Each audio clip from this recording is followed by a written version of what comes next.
Now, with that serious stuff out of the way, please welcome Asha and Ketho for their presentation. Well, hi. Thanks everyone for joining us. For anyone who don't know, yeah, we're Asha and Ketho of Sword, Sorcery, and Socialism. We talk about politics and themes hiding in like the genre fiction that everybody reads. For credentials, I have a political science degree that I don't use, and Ketho has a creative writing degree that he doesn't use. So here we are.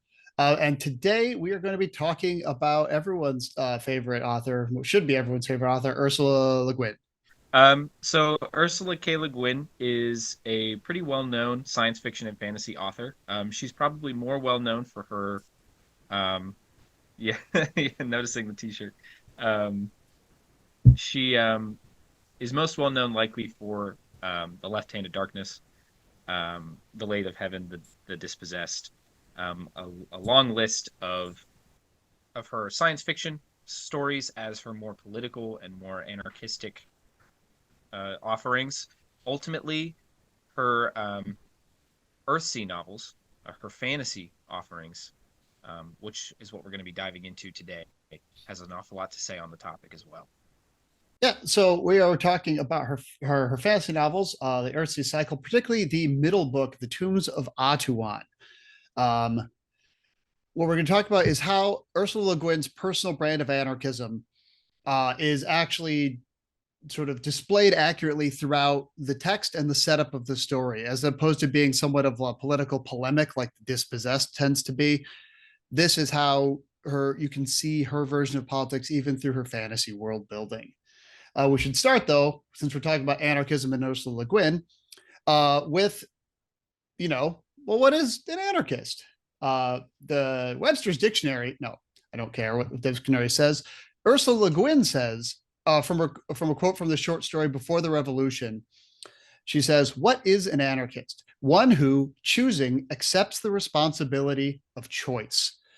And that is going to be our theme for the presentation, is that to be an anarchist for Le Guin, is to make a choice. And that's where we're going to be focusing today. So for a little backstory, hopefully you've read The Tombs of Atuan. If you haven't, a little backstory. It's set in Earthsea, which is a giant archipelago full of various kingdoms and chieftains and republics and islands, and mostly ocean. That her sort of fantasy world is set in. This particular book, The Tombs of Atuan, is set far on the western side of Earthsea, and the land's known as Kargad, essentially. Um, from a magic perspective, the Earthsea series is essentially power through language and words, which makes a lot of sense for an author who sees those things as being very important. There are true names of objects and there are use names of objects. And the use name is just what you would call something in every day, whether that be you yourself as a person or an item like a rock. But if you learn the true name for the rock in particular, or the true name of a person in particular, you gain power over that item or that object. It's a very soft world building, soft magic system, but ultimately language is power in Earthsea. The main characters we're going to be talking about today, the main character is Ged, or Sparrowhawk. He's sort of the recurring character throughout all three of the main trilogy of Earthsea. He's like an arch wizard. He's a very nice guy. The other main character we're going to talk about a lot, particularly for this story, is a woman named Tanar, also referred to as Arha, who is the priestess of the Tombs of the Nameless Ones, which is going to be very important. We'll also mention a couple other people, but we'll explain them as we go. So, basic plot of Tombs. Ketho. So the Tombs of Atuan, basic idea, a young girl, at this point in the story known as Arha, is taken from her home, and essentially without her being able to choose. To get you figured out, I'll pick up for you. So the basic plot is Arha is taken from her family as a small child, as she's chosen to be the priestess of the tombs. It is like she's selected She's not given a choice. She's taken and essentially indoctrinated into this priestess position of the tombs to these powers known as the Nameless Ones. The Nameless Ones are very important. The Nameless Ones in the story are these sort of ambiguous forces of darkness and oppression that no one can really describe or explain, but have been around forever. Practically, what we're trying to explain here is that the Nameless Ones represent all hierarchy, all authority, and sort of oppression within the world of Earthsea.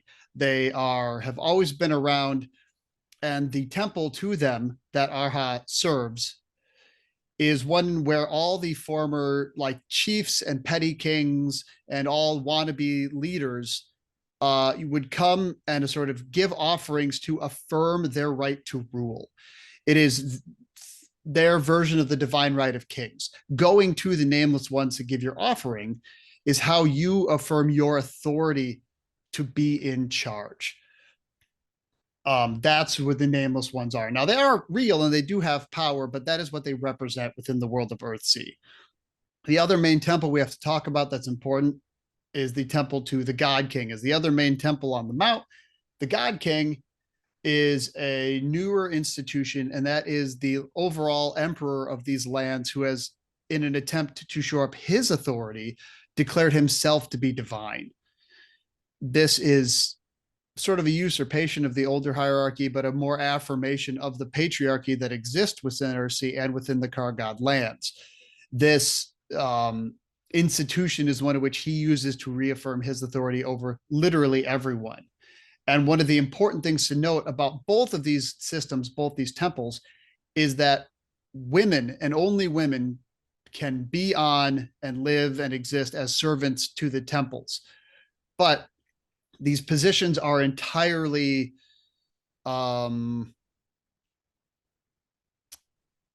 what's the word I'm looking for? Like, it's symbolic. You are the high priestess of the God King. You are the eaten one of the Nameless Temple. It seems they're given sort of nominal authority to rule these religious institutions. However, they are actually not free to make any decisions at all. They can't leave the temples. They can't go anywhere, and all actual political decisions are made by the God King in some other city, in some other place.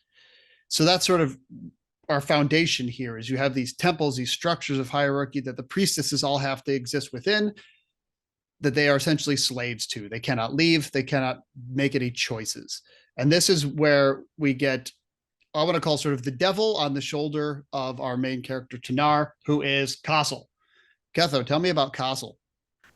So Castle is the high priestess of the God King. Ultimately, someone who sees her power there as an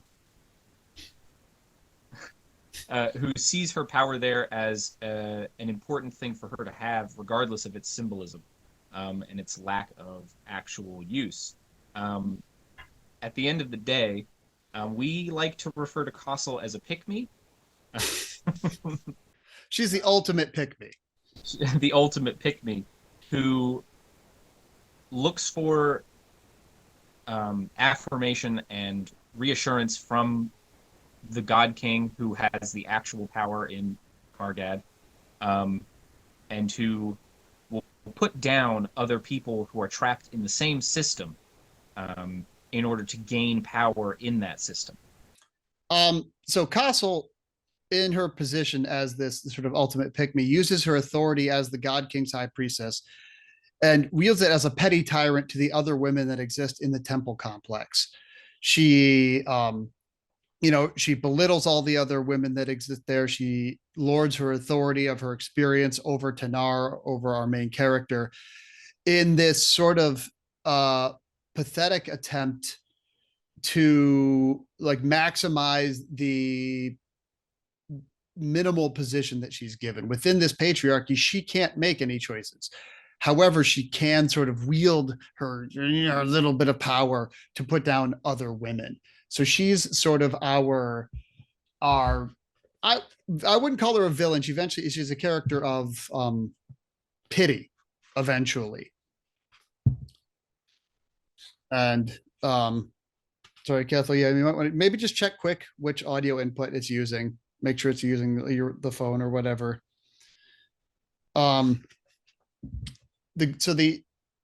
We've set up here that you're in the system. You can't leave. You have no choice. What do we talk about at the beginning? It's that to be an anarchist is to choose. Well, where does Tanar get a choice? That choice comes in the person of Ged, our main character. Ged arrives at the tombs to do some plot stuff that we don't really care about right now. Ged arrives, and in his first interaction with Tanar, our main character, she, for the first time in her life, gets to make a choice. She gets to think, what will I do with this man who's invalidating our temple grounds and our sacred spaces? What do we do with this man? Do I kill him? Do I have someone else kill him? What do I do? And in this moment, she makes her very first choice, which is to let him live, which is the first step on her path to redemption, freedom, is the choice to not kill Ged. Ged arrives. Ged, in this story, we can essentially see him as an avatar for what Le Guin sees the role of sort of a learned anarchist is. Le Guin. So Le Guin, in a speech for an acceptance for a national book medal, said, quote, "Hard times are coming when we'll be wanting the voices of writers who can see alternatives to how we live now, can see through our fear-stricken society and its obsessive technologies to other ways of being, and even imagine real grounds for hope. We'll need writers who can remember freedom, poets, visionaries, realists of a larger reality." This is a role that Le Guin sees herself in, and sees herself in a tradition of writers whose job is to remind people that there are other options. There are other avenues that you can explore. There are other ways of being. And this is who Ged is for Tanar. By arriving and by being kind to her, he is the first person to show her that there is another way to be. Now, it is very important, as to our topic, that the revolution is internal to you. Ged cannot force Tanar to make the right decision. He cannot say, "Free me from this tomb." Ged cannot say, "You will help me." That's the antithesis of the way that liberation exists for Le Guin. It is all they can do is present the option to you, and you have to take those steps to walk through the door. There is so Ged is trapped in the labyrinth under the temple. He's having a conversation with Tanar about, essentially what is to be done. And she's despairing because she's like, well, I've betrayed my gods. I'll be killed. But also we can't leave. The gods are too strong. And Ged says to her, quote, "You must make a choice. Either you must leave me, lock the door, go up to your altars and give me to your masters, then go to Castle and make your peace with her, and that is the end of the story. Or you must unlock the door, go out of it, and with me leave the tombs, leave Atuan, and come overseas. That is the beginning of the story." That dichotomy that Ged is setting up for her is you can either choose to walk out of the temple with me, to leave this system of oppression that you exist under, or you can abdicate. You can simply not choose, in which case you return to your temple, you make your apologies, let Ged die, and the system continues on as before. Those are Tanar's options.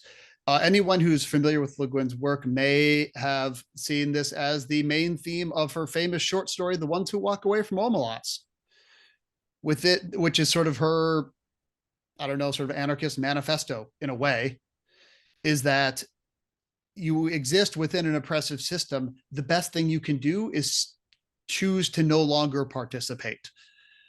And that is what Ged is presenting to Tanar. You can say, "I will leave." Or you can go, "I can't possibly choose," and remain a participant.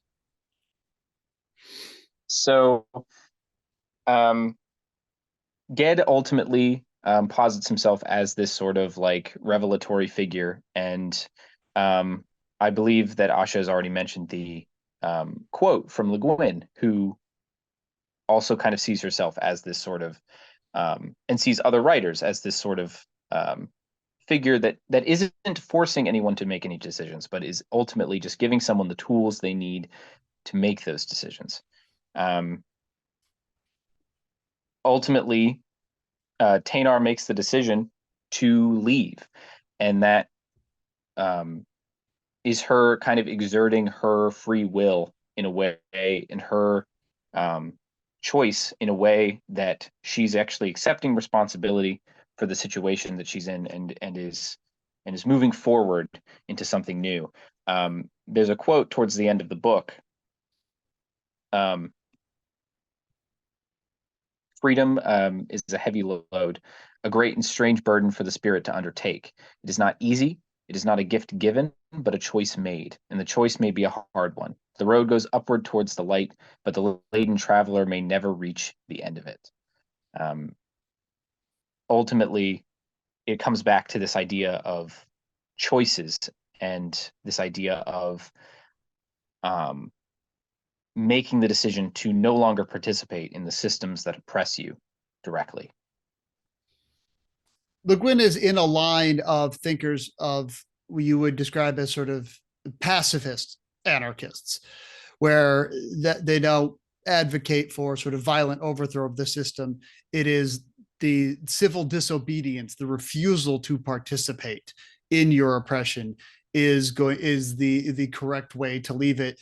She would see herself in sort of the same historical tradition as, say, Tolstoy, who, you know, a very like a somewhat religious pacifist version of anarchism. And you know,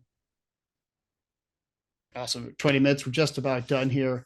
So it is, as we're trying to emphasize, for Le Guin to be an anarchist, to achieve freedom, to liberate yourself, is to be informed that other options exist, usually through somebody else, and then to you yourself, through individual action, make the choice to no longer participate, because the systems you exist within cannot provide anything for you. The systems of oppression that you exist under cannot provide anything for you. They never have. You just had the illusion that they were benefiting you. Before we go to questions, any final thoughts, Ketho? This idea of the revolution being an individual, independent act, something that is taken on by any one individual. This isn't just a theme that comes up in the Tombs of Atuan, or even that comes up in The Wizard of Earthsea or The Farthest Shore. This is something that comes up in her most famous anarchist polemic, The Dispossessed, and maybe one of her most famous quotes. You cannot buy the revolution. You cannot make the revolution. You can only be the revolution. It is in your spirit or it is nowhere. This simple idea that deciding to leave the system, deciding to no longer participate in it, is in and of itself the revolution, a revolutionary act to do so. Yeah, and that's our little tangent on Le Guin's Anarchism within Earthsea. Believe it or not, we did like an hour and a half episode on this previously on our podcast and didn't even really touch on this stuff. We were too busy talking about the other parts of this book. Thank you all for listening. Yeah, go ahead and drop us any questions, or also this, I mean, we could go on forever talking about how great Ursula Le Guin is, and how great the writing in this book can be. So if anyone has any questions about Le Guin or anarchism, I suppose, please feel free to drop them. I've got one to start us off. So admittedly, I have not read a lot of Le Guin, so this may be pretty well addressed in some of her other books. You talked about how anarchism is about choice. Does Le Guin comment on the idea of choosing not to choose? You said that was one of the options offered to the girl character in the book. Ketho? Do you want to take that one? Yeah, that's actually so Le Guin, in her other novels, especially The Wizard of Earthsea, is very the kind of through logic of that book in particular is the idea of choosing to do nothing when you don't know the outcome of your action, essentially. It's she posits the idea of choosing to do nothing as a choice in and of itself. Um, and that in certain circumstances, actually, that can be a wise decision to do nothing. It spawns from her particular brand of anarchism. She was an atheist, but she drew a lot of inspiration from Taoist writings, specifically like Lao Tzu's the Tao Te Ching, which speaks a lot on this idea of choosing to not choose, You're still making a or choice. but you're still making a choice. Um, it's yeah, that's what I have to say about it, I guess. What is the basis for Le Guin's interest in names as having power? That's I actually don't know what older work she drew that one from, but it is a very specific idea that she uses throughout the entirety of Earthsea.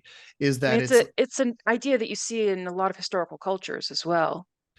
yeah, I don't know, Ketho, do you know, was that like like a specific anthropological thing that she drew forth for this book? So it is partially. I think one of two things. One is the sort of historical anthropological evidence for cultures treating words as such.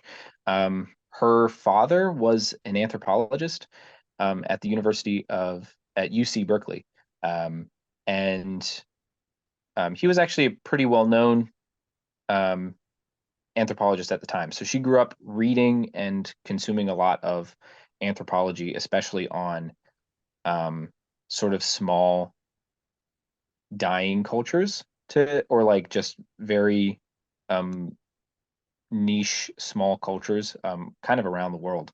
And I think she saw in that some of her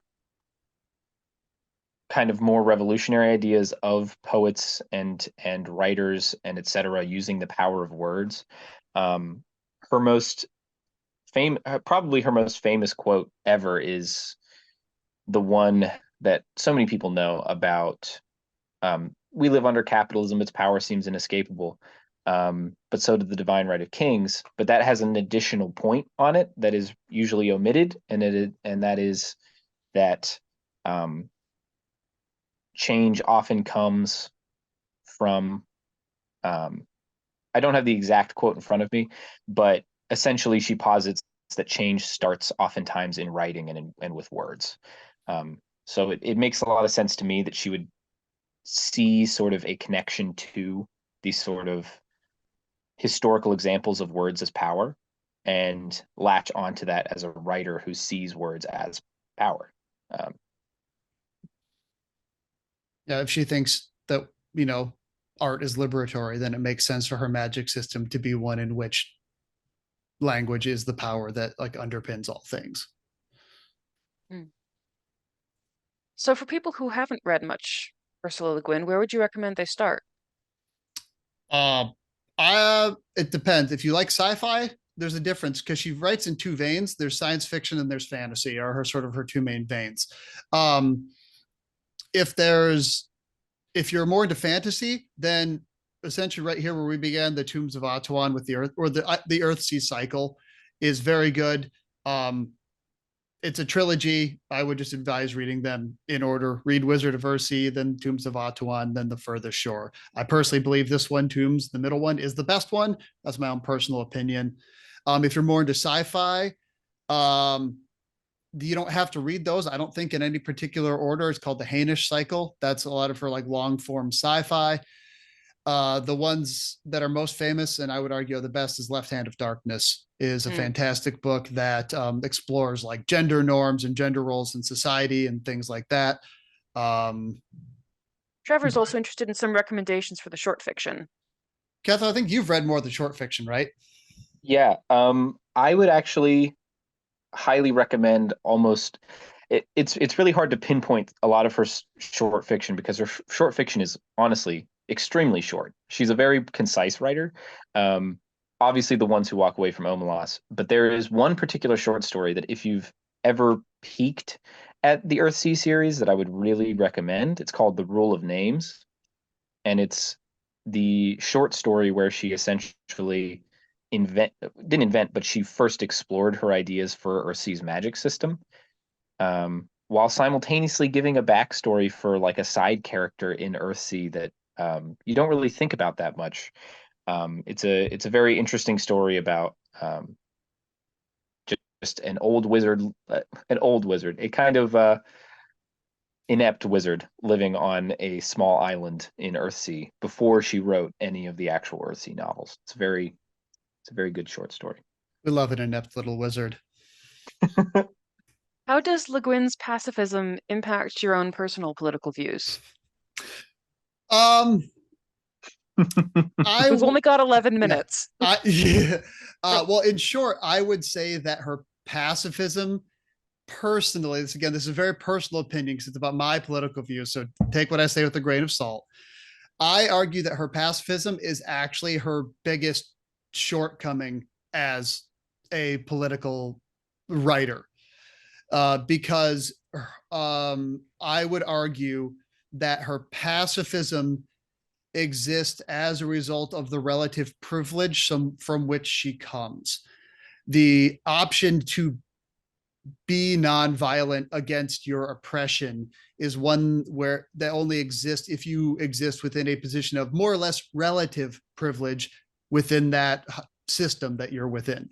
I mean, she was well off. She was the daughter of a well-known professor. Her life was not immediately in danger, that sort of thing.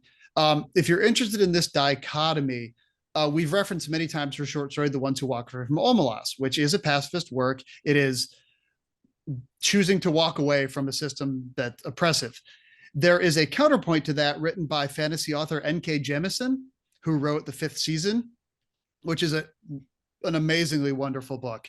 Jemison's a fantastic writer. We read The Fifth Season last February, and I'm still thinking about it like just about every day. But Jemison wrote a response to The Ones Who Walk Away from Omelas called The Ones Who Stay and Fight. And if you're interested in sort of that dichotomy between pacifism and active resistance, I would, from this sort of literary perspective, I would recommend reading the Ones Who Stay and Fight. And I think many anarchists throughout time would argue that the option of being a pacifist is one that many people simply don't have. I know we're in a general thing here, and not to get too overtly political on sort of, let's say, ongoing issues, but I think you could argue that in certain ongoing current situations, it would seem on its face kind of obvious that passively resisting your oppression, if you're, say, Palestinian, isn't really very effective. And so I think Le Guin's pacifism on my personal political views is that I think that's the one place where she falls short. I do agree with her on most other things, but I think that's one where she kind of misses the mark personally. It is still a really interesting through point, I think, for the entire series. It's a nice backdrop, especially for a genre that is usually so violent, to have a series that is essentially entirely focused on nonviolence as solution. Yeah, I can't think of. I think Ged is responsible for maybe 2 deaths throughout 3-book cycle, which for fantasy is insane. You mentioned N.K. Jemisin writing a short piece in response to Le Guin. Have you found others really clearly responding to things that she wrote in modern writing, or contemporary writing, I should say? It's all modern. Funny enough, I think there are a lot of the ones who stay and fight is probably the most famous response to the ones who walk away from Omelas, but so many people have written responses specifically to that short story. While we were doing an episode for it, and we found like 4 or 5 different. We only really talked about the ones who stay and fight, but so many people had written responses specifically to that short story. And I think there have been, while not necessarily fully written responses to some of her other works, like The Left-Handed Darkness, there's definitely been historically some kickback to her, some of her older stories. And like with The Left Hand of Darkness, the ultimate criticism is that they often use, she uses he, him pronouns for a gender neutral race. Essentially. And she got a lot of kickback for that in the years that came. And she essentially responded to it in the best way you possibly can, where she apologized for it, noted her own lack of foresight and lack of understanding on that part, and then spent the next 30 years of her writing career writing ever more and more stories that would address these sorts of things in her older work. So I'm not personally aware of anything directly like written like a response to The Left Hand of Darkness or whatnot, but I do know that there is, like, within the sci-fi community, a lot of internal kickback against some of the things she did in like the 60s and 70s that she then spent the next 20, 30 years of her career not rewriting anything, but adding additional context to and addressing in her future work in a way that showed personal growth. And I really respect her for that. Ben would like to know what preparing an episode looks like for you. Preparing? What does that mean? The theme of this conference is contingency plans, and we couldn't really touch on that because in order to have a contingency, you have to have a plan to start with, which is not typically something we do. As you can see, compared to a lot of the wonderful presenters at this conference who are very like historical and very like we've done research and written a script, clearly like that's not really our style. And often what happens is we go through and read a book that we're going to talk about, and then Ketho and I sit down and have a conversation just kind of talking about it. And throughout that conversation, we will sort of find and gravitate to whatever the main themes of that story is, or what we think the main themes are. And then once we sort of have a general idea for what we want to outline, we just sort of hit record and start going, which is why a lot of times the best ideas that come to us about how the themes fit together or like how the author was making a point don't come until like 30 minutes into an episode, because it sort of takes a while for it like to percolate to the surface. This like, as you talk about it, you sort of go, oh, that's what he's trying to say. So sometimes it comes out a little bit later because we're both vaguely incapable of planning that far in advance. I hate beating a dead horse on this one for anyone who's ever listened to any of our podcasts before. But I constantly bring up the Ghost in the Shell episode because in the middle of that episode, we had like an epiphany and started talking about David Hume and philosophers and ontology. And we were like so on a roll just because like, and I kind of like that about our podcast preparation technique, is that we like come to these revelations in the middle of the recording. You can like which is exciting because then we get really excited. You can hear us do it mid-thought. Like we'll be having a conversation. One of us will just go, wait. Nietzsche. And like suddenly like, like this idea will have like presented itself. And yeah, for anyone that wants to hear us have one of those, our episode on Ghost in the Shell is great. I always bring it up because also I get to use the phrase, what happens if you ship a Theseus yourself? Which I still think is an interesting concept. Once you've replaced all your own parts one at a time, are you still you? And that's literally what's going on in Ghost in the Shell. All right, this may be our last question, depending on how involved an answer you decide to give. What book are you most looking forward to covering that is not Le Guin or Tolkien? There are other authors? I'm kidding. I've heard of some. Do you have an idea first, Ketho? I have an idea first, only because it's going to take me a lot of convincing to get you to do it. So I think you know exactly what I'm going to say.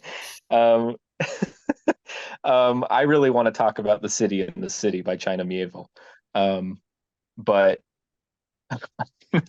it's a tug of war.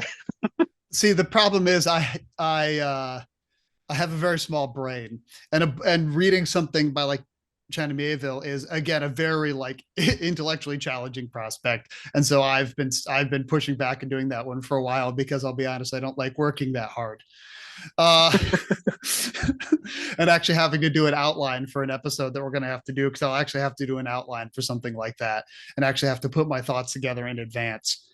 For me, for something I'm looking forward to doing. Um, hmm. You know, we started doing our podcast because the idea was I was rereading books that I read as a kid and going, kind of a lot going on here that I hadn't really thought about. That's kind of interesting message for a children's author to include in their story. And so what I actually am looking forward to is the episodes we have coming, probably recording for like this coming month, where we're going to talk about books from like our childhoods that we don't think anyone else has really ever read or ever really talks about. So we're going to cover a couple books from authors who are famous, but it's not their famous works. And I'm really interested to see what we get out of those. For Ketho's pick, we are covering Gregor the We're covering, Overlander. yeah, by Suzanne Collins. It's Suzanne So Collins' book not the Hunger Games. from before the Hunger Games, and I am bringing a book called the Transall Saga, which is Gary Paulson, which is the Hatchet guy, not writing a Hatchet book that has like fantasy and sci-fi elements to it, which I loved as a kid and I've literally never heard anybody else talk about. And so I'm really looking forward to reading that as an adult and being, going, what the hell is going on here? Because sometimes Well, that's what happens. it's nice to end on a plug. So thank you both for coming. This was really interesting. I might have to go check out some Le Guin now. I honestly can't recommend Le Guin enough. Her writing, if I can, my final plug is for Le Guin, and I would say that her writing is both incredibly descriptive and emotive while not being overdone. She can get you a lot of emotions and a lot of descriptions with very few words, and that's something I can't say enough about in her writing. All right. Well, that is our time. Everybody head back to the lobby and sign in for your next session. Thank Thanks you. again.